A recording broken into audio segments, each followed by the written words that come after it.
When Jesus heard of the beheading of John the Baptist, he left Nazareth by boat and went to a deserted place to be alone. The crowds heard of this and followed him from their towns on foot. When Jesus disembarked and saw the vast throng, his heart was moved with pity, and he healed their sick. As evening drew on, the disciples approached Jesus and said, "This is a deserted place, and it is already late. Dismiss the crowds so that they can go to the villages and buy food for themselves." Jesus said to them, "There is no need for them to disperse. Give them something to eat yourselves." "We have nothing here," they replied, "but 5 loaves and a couple of fish." "Bring them here," Jesus said. Then he ordered the crowds to sit on the grass and took the 5 loaves and 2 fish. Jesus looked up to heaven, blessed the food, broke it, and gave it to the disciples, who in turn gave it to the people. All those present ate their fill. The fragments remaining when gathered up filled 12 baskets. About 5,000 families were fed. The good news of salvation.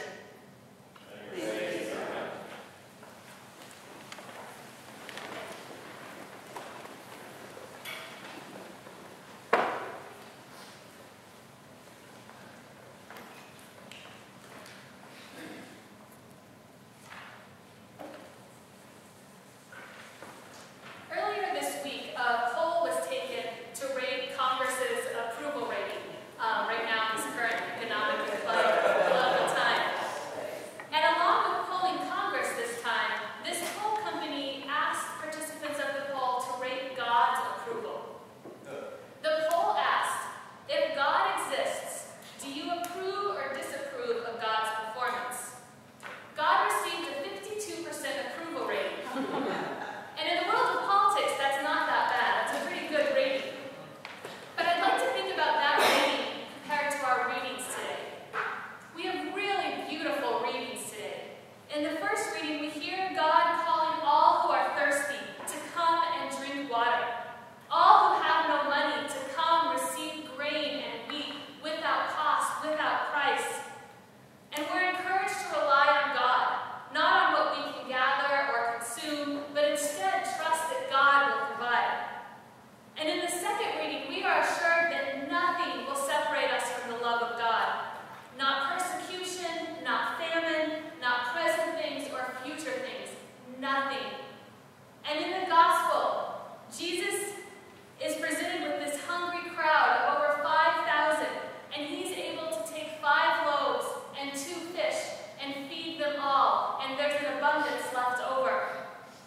It seems like this God would get a higher approval rating than 52%. But if you look at this world, it makes sense why it's at 52%, and maybe we question why isn't it lower. When we hear, "Come, you who are thirsty, drink water," how do we deal with the fact that nearly 1 billion people in our world don't have access to safe drinking water? When we hear, "Come, you who have no money, receive grain and wheat," how do we deal with the fact that 800 million people are hungry tonight, that 300 million children will go without food today? When we are confronted with statistics about poverty, when we see it and experience it ourselves, when we watch the nightly news, God's approval rating might start to go down. Sometimes when I'm having a bad day, when everything seems to be going wrong in my own life, God's approval rating plummets.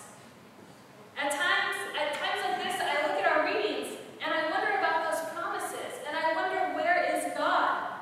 Maybe his approval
beyond the question of who's to blame, it's risky.